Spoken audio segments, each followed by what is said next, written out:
Okay, this is me, no makeup. I'm not feeling well. I'm underweight. I was a beautiful girl at one point, and if I had my hair done and had my makeup done, you guys would probably be like, oh, she's cute. But you know what? People don't care. Anyways, I'm digressing. I decided to make this video on calling people crazy. Because I've been thinking about that lately, because people seem to like to call me that. And here's the thing. You're not nice. And you're misinformed. And you're obviously ignorant and uneducated because you can't find something more creative to say, or for that matter, you can't even give a reasonable explanation as to why you're calling that. You're just crazy. I mean, then you either are biased, discriminatory, or you don't understand why I am the way that I am, and because you can't understand, and you're too ignorant to understand, you're not willing to have the empathy with me or to step into my shoes, you have decided to slap this label onto me.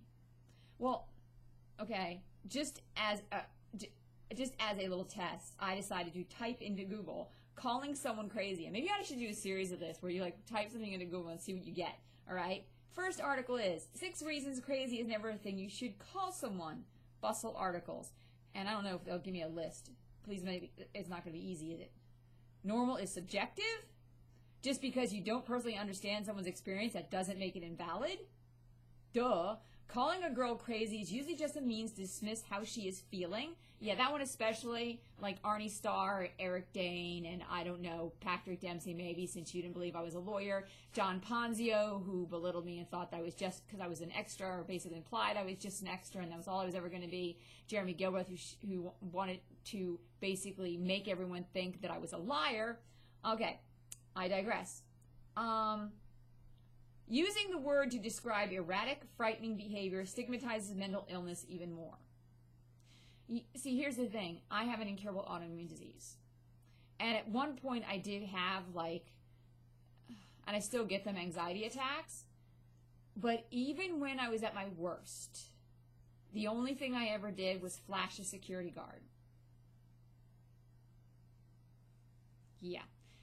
Possibly go up to someone and almost get in their face. But I haven't assaulted anyone since my ex-boyfriend. And actually, I actually am admitting that now, because I remember we had an altercation once where I pushed him out of my apartment, almost, because he was refusing to leave and I had a headache. We got in a huge fight. But all I did was kind of like push him. I'm like, leave. And then I decked this guy who kissed me when I had a girlfriend. When I was 23. Marky Mark used to call him. Yeah. But all of his friends agreed that I did the right thing, which was kind of weird. Like, I was friends with all this guy's friends. I was friends with guys who hung out with him and went bar hopping with this guy. And he kissed me when I had a girlfriend at a party at my house. And then I found out he has a girlfriend, slapped him. And then all of his guy friends said, Laura, he deserved it. I was like, really? I'm like, yeah, he deserved it. I'm like, okay. Okay. It's a way to shrug off whatever empathy you should have or responsibility you could be taking by blaming the person for what they're going through. Yeah, Jeremy Gilbreth, you don't have the capacity to be able to admit what you did, and therefore you need to shove it all on me. It's a way to avoid facing your own emotional experience, like your guilt, your shame, and my Twitter troll, because you know that everything that happened to me should not have happened. Because I'd be a working actor now, even though I'm not a hot woman anymore, because I have a brain. And you didn't want people to know I had a brain. So instead, I was violated and lied about. Yeah. Anyways, that's just one article. The other things that came up is why it's not okay to call Kanye West crazy or question his mental health. I don't want to talk about him. But why saying crazy can affect those who have mental illnesses. Yeah, we have a problem with that. You know, we wonder why kids are shooting kids in school. Because if you label someone as mentally ill, all of a sudden, guess what? They're taboo.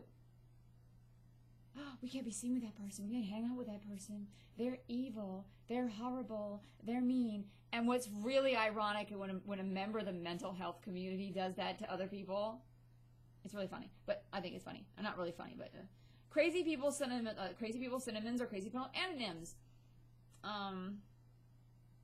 I'll go back to another time. Calling people crazy, OCD, or psycho has negative impacts. That's from today.com.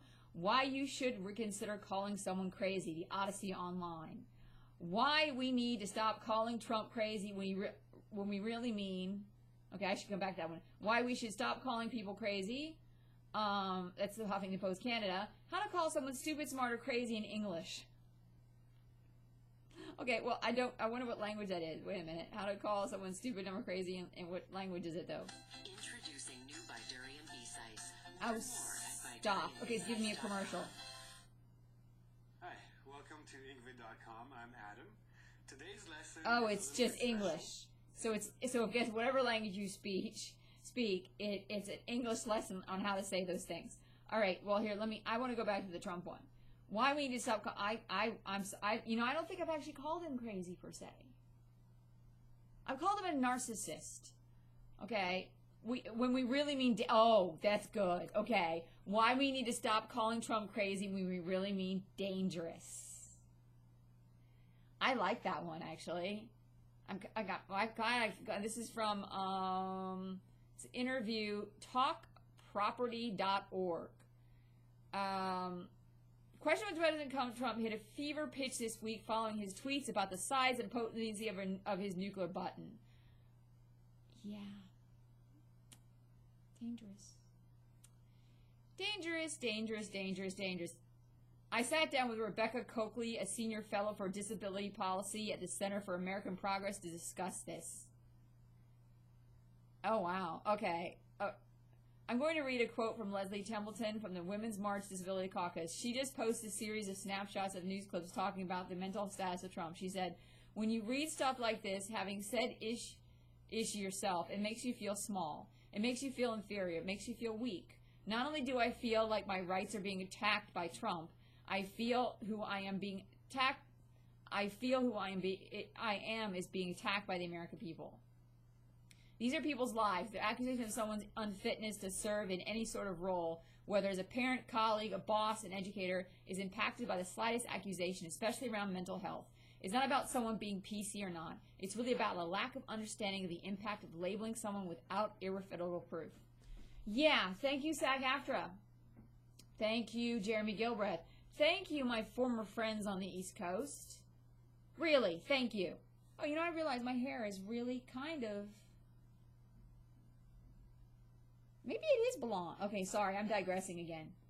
I've been trying to figure out the color of my hair. This is my natural color. Now I'm doing something crazy, okay? This is my natural color. Toward the end is like where it was colored. But it's been growing out so much that this is pretty much natural. Like, I think maybe that much of it isn't. But, yeah, actually, that's my natural color up there. Because I haven't had it colored in so long it isn't funny. So this is all my natural color. So anyways, I digress. Yeah, that's me being a little crazy, all right? I'm obsessed with my hair because I don't like it right now. I get obsessed about things I don't like because I'm a perfectionist. Like, I don't like my hair right now. I want to get my hair done. So, because if my hair got done, you guys wouldn't look at my face. You'd look at my hair and you'd think I was cute, and that would be it. Anyway, that's actually true, okay? Because people would treat me, when I get my hair done, people treat me like I'm an actor. If I get my hair done, my eyebrows done, I'm an actor. But if I don't, then I'm like a mess and a homeless person. But anyways, don't call people crazy. Even people who look like me. Because what you're doing is making yourself look like a very bad person. And let's start calling 45 POTUS what he really is. Dangerous. I agree with that. I think there are times when I want to think that he's stupid. I hate using that word too, or ignorant, and he doesn't realize that what he's doing. But then I, looking at the big picture, thinking, he's playing chess with all of us. And his end goal is him. And he's determined to win him, to make money, to get famous, to wheel out his hate agenda. He's like a spoiled little boy. He wants to destroy everything Obama did because he can't stand him. He wants to destroy his competition. He wants to make sure that Hillary Clinton's annihilated, even though every once in a while he says, oh, she's a good person, but then he gets attacked, and then he immediately turns around and throws it back at her. Like, no, she's a bad person. I'm king, kind of thing. But I don't know if he's... I kind of get the whole dangerous thing. Because here's the thing. If he's crazy, what's he doing in our White House? And why did we put him there? Why did people put him there? Which makes me think that article's right. It's not a question of insanity. It's a question of being a killer or a psycho. And that's a different level of mental illness. Okay? Because how many criminals are in jail and yet we don't label them as crazy? Think about that. Do we label someone who is the victim of a crime crazy because they relive that experience over and over again? But we do not label the actual person who traumatized that person as crazy. We do not stigmatize them. They can go to jail, serve their time, come out and be rehabilitated, while their victim is labeled a mental ill person for life. There's something seriously wrong with that.